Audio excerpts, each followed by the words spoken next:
Welcome back to 6 and 6, where we cover 6 stories from around the world in 6 minutes or less. With that said, start your timer. We begin today in Argentina, who has experienced a pivotal runoff election featuring Libertarian candidate Javier Milei, who proposes radical economic reforms to address the country's severe economic crisis marked by triple-digit inflation and widespread poverty. The outcome could significantly reshape Argentina's economic policy and potentially transform its social and financial landscape. From Reuters, quote, Argentina's presidential runoff is being watched closely as it represents a critical juncture in the nation's economic trajectory. Milei's proposition to radically overhaul the system by adopting U.S. dollars as legal tender aims to emulate a model of economic deregulation and liberalization not seen since the 1990s.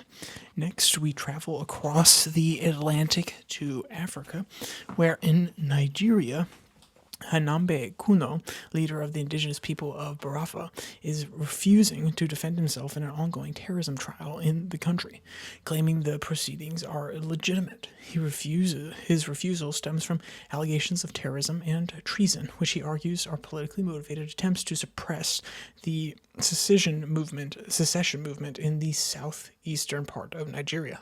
From Reuters, quote, during the court appearance, Nnamdi Kanu made it clear that he would not engage in what he describes as a sham trial.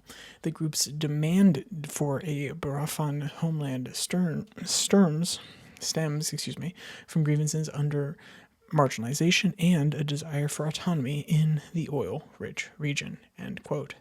Next, we travel to Mexico, where Claudia Sheinbaum engaged in a significant telephone conversation with current President Donald Trump to discuss pending trade matters between Mexico and the United States. The dialogue highlighted the critical need for collaborative economic diplomacy in addressing unresolved trade concerns in the context of the global economic volatility. Both leaders emphasized the importance of maintaining open communication channels to ensure mutual economic interest. From Reuters, quote, especially at a time when global economic volatility is affecting various sectors, it is crucial that our countries work collectively to address these trade concerns, Sheinbaum stated. Next, we travel across the Pacific to South Korea, where businesses are increasingly concerned about escalating geopolitical tensions between the U.S. and China, which could significantly impact global supply chains and economic frameworks. The potential for trade tariffs, restrictions, and technology embargoes poses substantial risks to corporate operations and economic competitiveness. Companies are particularly anxious about navigating the complex diplomatic landscape that could affect their global trade strategies. From Reuters, quote, South Korean companies are increasingly on the edge of a specter of trade recalibration between the United States and China as it looms large. Many executives are wary of the potential ripple effects that heightened tensions could cause, possibly leading to adverse economic outcomes, end quote.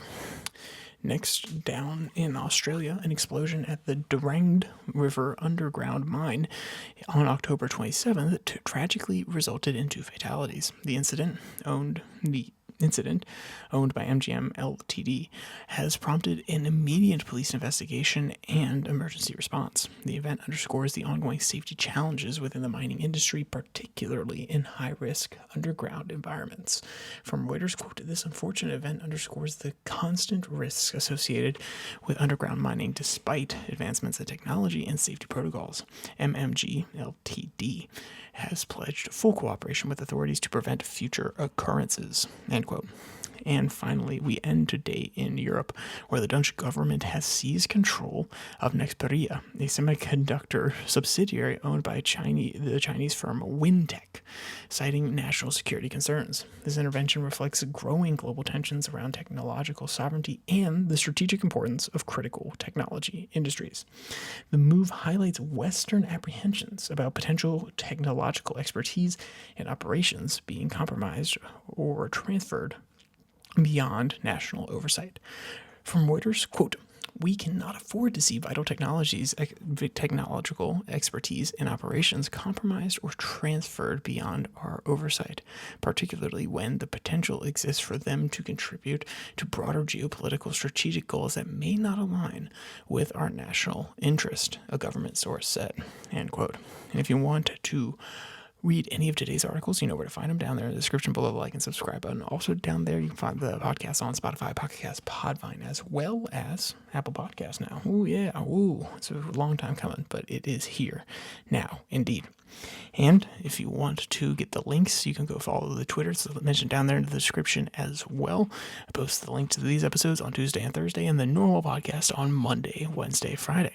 So, with all that said, there's only one more thing to say. Stay safe.